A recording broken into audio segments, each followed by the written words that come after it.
Hey guys and welcome back to my YouTube channel. So ഇന്ന് ഞാൻ ഈ ഒരു വീഡിയോ എടുക്കാനുള്ള കാരണം എന്താണെന്ന് വെച്ചാൽ ഞാൻ ഇതിന് മുന്നേ ഒരു ഷോർട്സ് ഇട്ടിട്ടുണ്ടായിരുന്നു എൻ്റെ യൂട്യൂബ് ചാനലിൽ. സോ അതായത് ഒരു ഡേ ആസ് ആൻ എക്കോ കാർഡിയോഗ്രാഫർ എന്ന് പറഞ്ഞിട്ട് ഒരു ഷോർട്സ് ഇട്ടിട്ടുണ്ടായിരുന്നു. So my DMs are filled with messages. ഇങ്ങനെ ഒരുപാട് പേരായി ചോദിച്ചുകൊണ്ടിരിക്കുന്നു, ചേച്ചിക്ക് എങ്ങനെയാണ് സിംഗപ്പൂർ ജോബ് കിട്ടിയത്, ഏത് കോഴ്സ് എടുത്തിട്ടാണ് പോയത്, എത്ര വർഷം എക്സ്പീരിയൻസ് വേണം എന്നൊക്കെ ചോദിച്ചിട്ട് കുറേ പേര് മെസ്സേജ് അയക്കുന്നുണ്ട്. അതുപോലെ തന്നെ ഇപ്പോഴും എനിക്ക് കുറച്ച് മെസ്സേജസ് ബാക്കിയുണ്ട് റിപ്ലൈ കൊടുക്കാൻ വേണ്ടിയിട്ട്.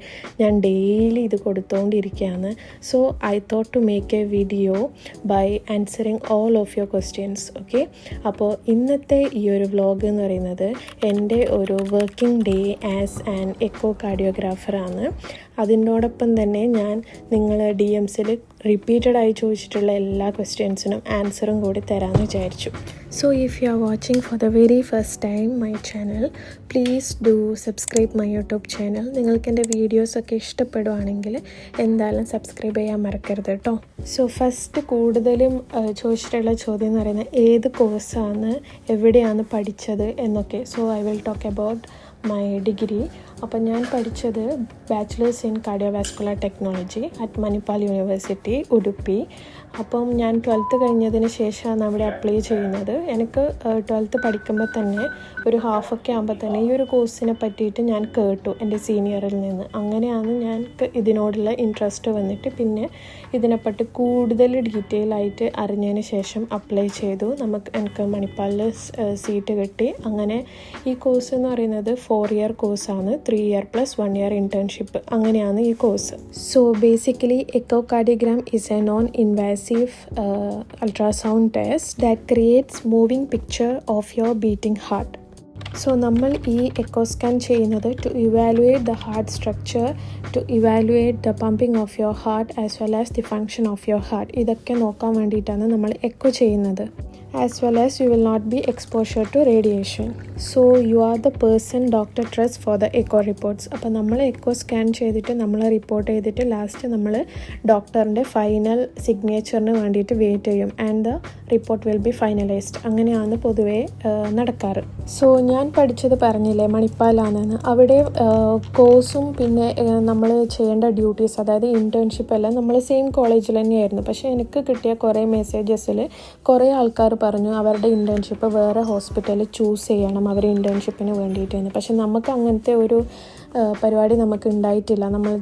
നമ്മുടെ സ്റ്റഡീസ് പ്ലസ് നമ്മുടെ ഡ്യൂട്ടീസ് എല്ലാം സെയിം ഹോസ്പിറ്റലിലായിരുന്നു. സോ അടുത്ത ക്വസ്റ്റ്യൻ എന്ന് പറയുന്നത്, ചേച്ചി how did you get job in Singapore? അത് വേറെ കുറേ ആൾക്കാർക്ക് അധികം പേരും ചോദിച്ചിട്ടുള്ളത്. ഇതുവരെ അവരാരും സിംഗപ്പൂർ എക്കോ ടെക്കിനെ കണ്ടിട്ടില്ല, എക്കോ ചെയ്യുന്ന ആൾക്കാരെ കണ്ടിട്ടില്ല, അവർക്ക് ചോദിക്കാൻ വേണ്ടിയിട്ട് ആരും ഉണ്ടായിട്ടില്ല എന്നൊക്കെ പറഞ്ഞിട്ട്. എനിക്കും സെയിം അവസ്ഥയാണ് ഉണ്ടായത്. എനിക്കും ആരും ഹെൽത്ത് കെയറിലുള്ള ആരെയും എനിക്ക് അറിയുന്നുണ്ടായിരുന്നില്ല. സോ ഞാൻ എന്ത് ചെയ്തു എന്ന് വെച്ചാൽ, എൻ്റെ ഹസ്ബൻഡ് ഇവിടെയാണ് വർക്ക് ചെയ്യുന്നത്, ആൾ ഇവിടെയാണ് പഠിച്ചതും വർക്ക് ചെയ്യുന്നതും ഒക്കെ. അപ്പോൾ എന്തായാലും ഞാൻ ഇങ്ങോട്ടേക്കായിരിക്കും ജോബ് നോക്കുന്നത്. ആസ് നമ്മൾ ഹെൽത്ത് കെയർ ആയതുകൊണ്ട് നമുക്ക് എന്തായാലും ജോബ് കിട്ടും എന്നുള്ള ഒരു പ്രതീക്ഷയിലുണ്ടായിരുന്നു. ആൻഡ് പിന്നെ കുറേ ആൾക്കാർ ചോദിച്ചിട്ടുണ്ടായിരുന്നു ഈ കോഴ്സിന് സ്കോപ്പ് ഉണ്ടോ ഇല്ലയോ എന്നുള്ളത്. ഞാൻ പഠിക്കുന്ന, അതായത് ഞാൻ ഈ കോഴ്സ് ചൂസ് ചെയ്യുന്ന സമയത്ത് തന്നെ ഇതിന് നല്ല സ്കോപ്പ് ഉണ്ടെന്ന് അറിഞ്ഞിട്ടാണ് ഞാൻ ചൂസ് ചെയ്തിട്ടുണ്ടായത്. പോരാത്തതിന് എൻ്റെ ഫ്രണ്ട്സിനും എല്ലാവർക്കും ജോബ് കിട്ടിയിട്ടുണ്ട്. ആർക്കും ഇതുവരെ ജോബ് കിട്ടിയിട്ടില്ല എന്ന് പറഞ്ഞിട്ട് കേട്ടിട്ടില്ല. സോ നിങ്ങൾക്ക് അതിൽ പേടിയൊന്നും വേണ്ട, എന്തായാലും ജോബിന് നല്ല സ്കോപ്പ് ഉണ്ട് ഈ ഒരു കോഴ്സിന്. സോ ഞാൻ ഇൻറ്റേൺഷിപ്പിൽ പഠിക്കുമ്പോൾ തന്നെ ജോബിന് നോക്കിക്കൊണ്ടുണ്ടായിരുന്നു. ഇൻറ്റേൺഷിപ്പ് ഞാനൊരു എക്സ്പീരിയൻസ് ആയിട്ട് തന്നെ ഈ ജോബ് സ്ട്രീറ്റ് ആപ്പിലാണ് ഞാൻ കൂടുതലും സിംഗപ്പൂരിലുള്ള ജോബ്സിനെ അപ്ലൈ ചെയ്തിട്ടുണ്ടായിരുന്നത്. അപ്പം അതിലും ഞാൻ എൻ്റെ ഇൻറ്റേൺഷിപ്പ് ഒരു എക്സ്പീരിയൻസ് ആയിട്ട് വെച്ചിട്ടുണ്ടായിരുന്നു. പിന്നെ ഇവിടെ ഇൻറ്റേൺഷിപ്പ് എക്സ്പീരിയൻസ് ആയിട്ട് കൂട്ടും അവർ. അതുകൊണ്ട് അത് ഞാൻ അങ്ങനെ വിചാരിച്ചിട്ട് അത് വെച്ചിട്ടുണ്ടായിരുന്നു. കാരണം അപ്പം എനിക്ക് വേറെ ജോബ് കിട്ടിയിട്ടുണ്ടായിരുന്നില്ല. അപ്പം ഞാൻ വിചാരിച്ചു അതൊരു ഇൻറ്റേൺഷിപ്പ് ഒരു വർക്കിംഗ് ആയിട്ട് ആഡ് ചെയ്യാമെന്ന്. അങ്ങനെ ആഡ് ചെയ്തു. പിന്നെ ഞാൻ അപ്പം തന്നെ അപ്ലൈ ചെയ്തുകൊണ്ടുണ്ടായിരുന്നു. അതിൻ്റെ ഇടയിൽ എനിക്ക് ബാംഗ്ലൂർ മണിപ്പാൽ ഹോസ്പിറ്റൽസിൽ ജോബ് കിട്ടി. അങ്ങനെ ഞാൻ വിചാരിച്ചു. അതിൻ്റെ ഒപ്പം തന്നെ എനിക്ക് MSc സീറ്റും കിട്ടിയിട്ടുണ്ടായിരുന്നു. അപ്പോൾ ഞാൻ എന്ത് ചെയ്തു എന്ന് വെച്ചാൽ, എനിക്ക് ഇങ്ങോട്ടേക്ക് വരണമെങ്കിൽ നമുക്ക് എന്തായാലും എക്സ്പീരിയൻസ് വേണം. കാരണം ഇവിടെയുള്ള എല്ലാ ഹോസ്പിറ്റൽസും 2 years ഓഫ് എക്സ്പീരിയൻസ് ചോദിക്കുന്നുണ്ട്. ഞാൻ ആപ്പിലൊക്കെ നോക്കുമ്പോൾ അവർ 2 years of diploma or bachelors ഡിഗ്രിയാണ് കാണിച്ചുകൊണ്ടുണ്ടായത്. അപ്പോൾ എന്തായാലും എക്സ്പീരിയൻസ് വേണം. അതുകൊണ്ട് ഞാൻ MSc ഒഴിവാക്കി. ആൻഡ് MScയും BScയും രണ്ടും ഒരേ വാല്യൂ ആണ് തരുന്നത്. Other than you are having ARDMS അല്ലെങ്കിൽ RCSൻ്റെ സർട്ടിഫിക്കേഷൻ ഉണ്ടെങ്കിൽ അത് ഭയങ്കര പ്ലസ് പോയിൻ്റ് ആയിട്ട് ഉണ്ട്. അതൊന്നും ഇല്ലെങ്കിൽ 2 years of experience is must to come over any countries. അങ്ങനെ ഞാൻ അപ്ലൈ ചെയ്തിട്ട് ഞാനൊരു 1 year half ആകുമ്പോഴാണ് എനിക്കിവിടെ സിംഗപ്പൂർ ഹോസ്പിറ്റലിൽ നിന്ന് ജോബിൻ്റെ അവർ എന്നെ ഇൻ്റർവ്യൂവിന് കോൾ ചെയ്യുന്നത്. അങ്ങനെ അവർ നോർമലായിട്ട് മെസ്സേജ് അയച്ചു, ഇമെയിൽ അയച്ചിട്ടാണ് ഇൻ്റർവ്യൂ എല്ലാം അറ്റൻഡ് ചെയ്തിട്ടുണ്ടായിരുന്നത്. ഒരു ഏജൻസി ത്രൂ അല്ല ഞാൻ ഇങ്ങോട്ടേക്ക് വന്നത്. അത് പോരാത്തതിന് വേറെ ഏജൻസി ആയിട്ട് എനിക്കത്ര ട്രസ്റ്റ് ഉണ്ടായിരുന്നില്ല. പിന്നെ കുറേ ആൾക്കാർ ചോദിച്ചിട്ടുണ്ടായിരുന്നു ഏജൻസി ത്രൂ ആണോ വന്നത്, അങ്ങനെ വരാൻ പറ്റുമെന്ന്. അതിനെ പറ്റിയിട്ട് എനിക്ക് വലിയ ഡീറ്റെയിൽസ് അറിയില്ല. കാരണം ഞാൻ അങ്ങനെയല്ല വന്നത്. എനിക്ക് ഡയറക്റ്റ് ഇൻ്റർവ്യൂ ആയിരുന്നു. ഡയറക്റ്റാണ് സെലക്ഷൻ കിട്ടിയിട്ടുണ്ടായിരുന്നത്. അതുകൊണ്ട് ആ ഭാഗത്തേക്ക് ജോലിക്ക് അപ്ലൈ ചെയ്ത് ലാസ്റ്റ് കിട്ടാണ്ടിരിക്കുമ്പോൾ വിചാരിച്ചിന് ഏജൻസി ത്രൂ ഇട്ട് നോക്കിയാലോ എന്ന്. പക്ഷെ അതിന് മുന്നേ ഇവിടെ ജോലി കിട്ടി. സോ ഇങ്ങോട്ട് വരാൻ വേണ്ടിയിട്ട് ആർക്കും ഏജൻസി ത്രൂ നമ്മുടെ കോഴ്സിന് വേണ്ട കേട്ടോ. നേഴ്സിംഗ് ഒക്കെ ഏജൻസി ത്രൂ ആണ് വരുന്നത്. പക്ഷേ ഇങ്ങനെയുള്ള അലൈഡ് കോഴ്സസിനൊക്കെ എന്താ പറയുക, ഏജൻസീൻ്റെ റിക്വയർമെൻറ്റ്സ് വേണ്ട.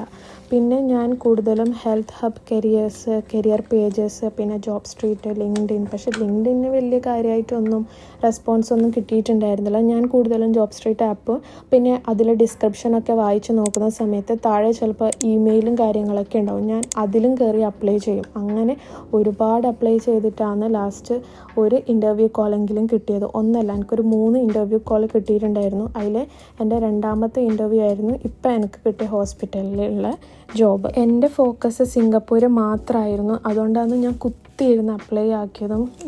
ഇങ്ങോട്ടേക്ക് വരാൻ വേണ്ടിയിട്ടുള്ള പരിശ്രമം ചെയ്തിട്ടായിരിക്കാം ലാസ്റ്റ് ഇങ്ങനെ കിട്ടിയത്. അതെല്ലാം നിങ്ങൾക്കിപ്പോൾ അയർലൻഡോ UKയോ അങ്ങനെ പോകുന്നുണ്ടെങ്കിൽ അതിന് വേറെ ക്രൈറ്റീരിയാസും കാര്യങ്ങളൊക്കെ ഉണ്ട്. അങ്ങനെ വേണമെങ്കിൽ നിങ്ങൾക്ക് അത് നോക്കാം. പിന്നെ കുറേ ആൾക്കാർ ചോദിച്ചിട്ടുണ്ടായിരുന്നു എന്തെങ്കിലും സർട്ടിഫിക്കേഷൻ വേണോ ഇവിടെയെന്ന്. സത്യം പറഞ്ഞാൽ എനിക്കിടെ 2 years ഓഫ് എക്സ്പീരിയൻസ് മാത്രമേ അവർ ചോദിച്ചിട്ടുണ്ടായിരുന്നുള്ളൂ. ഇവിടെയുള്ള ചില ഹോസ്പിറ്റൽസിൽ ARDMS, RCS ഒക്കെ ക്രെഡൻഷ്യലുള്ള സർട്ടിഫിക്കേഷൻ ഉണ്ടെങ്കിൽ കുറച്ചുകൂടി ഷോർട്ട് ലിസ്റ്റഡ് ആവാനുള്ള ചാൻസസ് കൂടുതലാണ്. പിന്നെ എനിക്ക് 2 year ഓഫ് എക്സ്പീരിയൻസ് ഉള്ളതുകൊണ്ട് എനിക്ക് കിട്ടിയിട്ടുണ്ടായിരുന്നു. അതല്ലാത്ത ഹോസ്പിറ്റൽസും ഉണ്ട്. സോ ARDMS, RCS ഇതൊക്കെ നിങ്ങൾക്ക്, അല്ലെങ്കിൽ അഡൽട്ട് എക്കോലെ ഓർ CCI ഇതൊക്കെ ഉണ്ടെങ്കിൽ നിങ്ങൾക്ക് കൂടുതൽ ചാൻസസ് ഉണ്ട് കിട്ടാൻ വേണ്ടിയിട്ട്. ഇതില്ല എന്ന് പറഞ്ഞിട്ട് ജോലി കിട്ടാണ്ടിരിക്കില്ല, അതും ഉണ്ട്. പിന്നെ കുറേ പേര് എൻ്റെ അടുത്ത് സാലറീനെ പറ്റി ചോദിച്ചിട്ടുണ്ടായിരുന്നു. അവിടുത്തെ പാക്കേജ് എങ്ങനെയാണ്, സാലറിയും കാര്യങ്ങളൊക്കെ എങ്ങനെയാണ്. ആക്ച്വലി നിങ്ങൾ ജോബ് സ്ട്രീറ്റ് ആപ്പിൽ അല്ലെങ്കിൽ ഏതെങ്കിലും ജോബ് പോർട്ടലിൽ നിങ്ങൾ അപ്ലൈ ചെയ്യുന്ന സമയത്ത് നിങ്ങൾക്ക് അവർ ഓൾറെഡി അവിടെ പറഞ്ഞിട്ടുണ്ടാവും ഇവിടെ മിനിമം സ്റ്റാർട്ടിങ് 2500 ടു ഒരു എമൗണ്ട് വരെയുള്ള സാലറി ഉണ്ട്, സ്റ്റാർട്ടിംഗ് ആയിട്ട് ഉണ്ട്. ആൻഡ് ഇപ്പം നിങ്ങൾക്ക് ഈ സർട്ടിഫിക്കേഷൻസ് ഒക്കെ ഉണ്ടെങ്കിൽ, അതായത് ഞാൻ നേരത്തെ പറഞ്ഞ പോലെ ARDMSO, പിന്നെ RDCSO, അതുപോലെ തന്നെ CCIO, RCSO, അല്ലെങ്കിൽ 2 years ഓഫ് എക്സ്പീരിയൻസ് വെച്ചിട്ട് നിങ്ങൾക്ക് സാലറി പാക്കേജസ് കൂടാം. പിന്നെ ഈ സർട്ടിഫിക്കേഷൻസ് വെച്ചിട്ട് നിങ്ങൾക്ക് കൂടാം. അപ്പോൾ അത് ഒക്കെ ഡിപ്പെൻഡ് അപ്പോൺ നിങ്ങളുടെ എക്സ്പീരിയൻസും അങ്ങനത്തെ ഒക്കെ ആയിരിക്കും കേട്ടോ.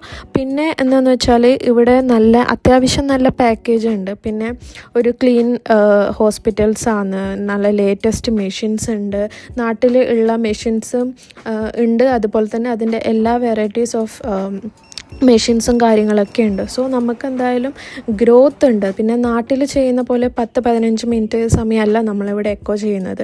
ഇവിടെ correct 45 minutes with standard views ആണ് നമ്മൾ എക്കോ ചെയ്യുന്നത്. അത് നല്ല വൃത്തിക്ക് ചെയ്യണം. അത് നമ്മളവർ ട്രെയിൻ ചെയ്യിപ്പിക്കും. ഇവിടെ കിട്ടിയാൽ ഇപ്പം നിങ്ങൾക്ക് ഇവിടെ കിട്ടി വന്നു, അല്ലെങ്കിൽ ഒരു ഹോസ്പിറ്റൽസിൽ വന്നാലും 3 months അവരെന്തായാലും ട്രെയിനിങ് പീരീഡിൽ വെക്കും.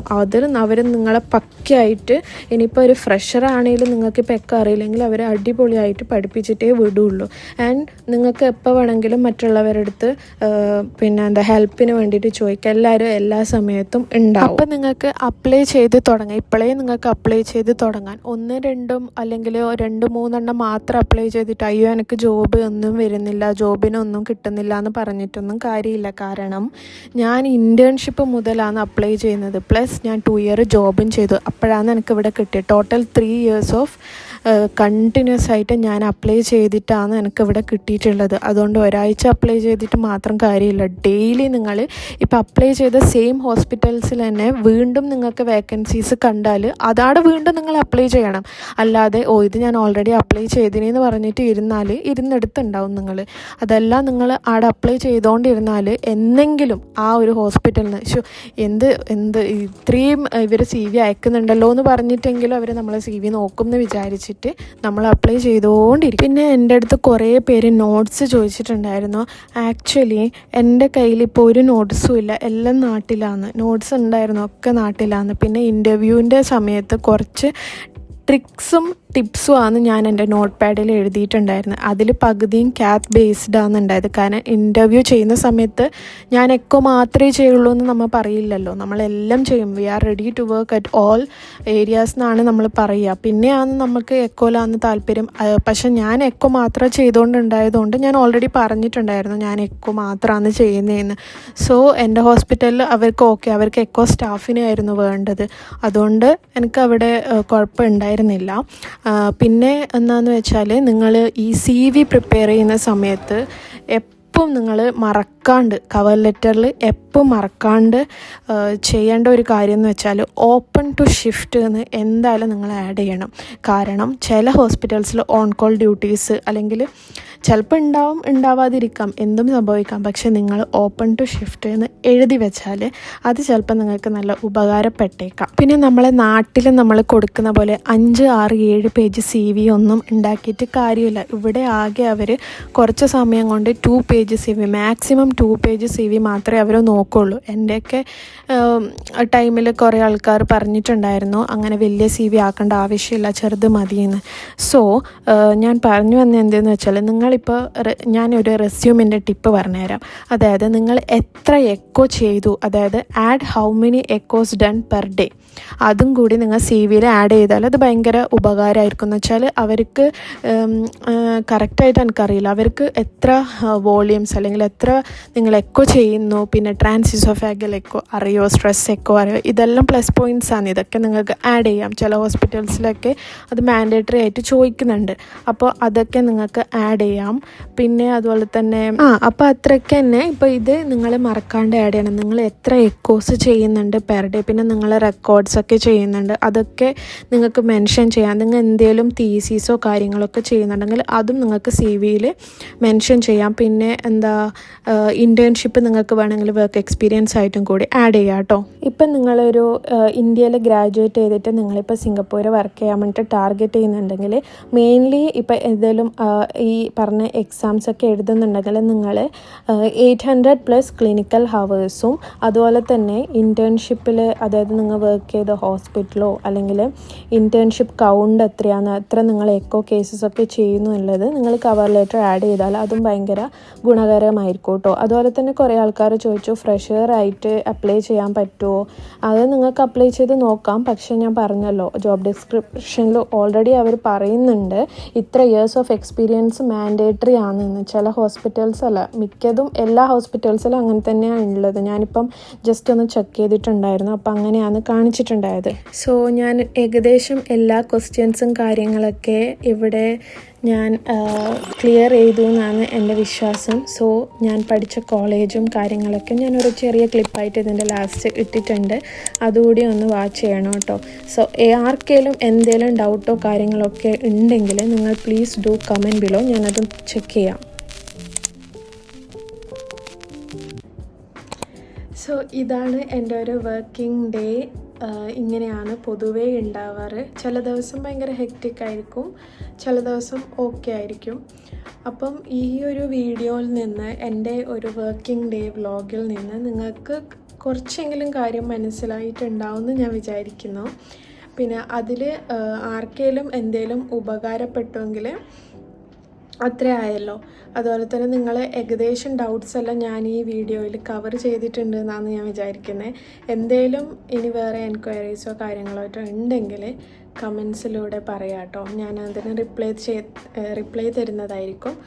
സോ അപ്പോൾ ഈ ഒരു ചെറിയ വീഡിയോ നിങ്ങൾക്ക് എത്രത്തോളം മനസ്സിലായി, എത്രത്തോളം ഇതായി എന്ന് എനിക്കറിയില്ല. പക്ഷേ നിങ്ങൾക്ക് ഇഷ്ടപ്പെടുവാണെങ്കിൽ please do like, share and subscribe my YouTube channel. So ഇനി അടുത്ത വീഡിയോ ആയിട്ട് ഞാൻ എത്രയും പെട്ടെന്ന് തന്നെ വരുന്നതായിരിക്കും. Until then, bye. See you in the next video.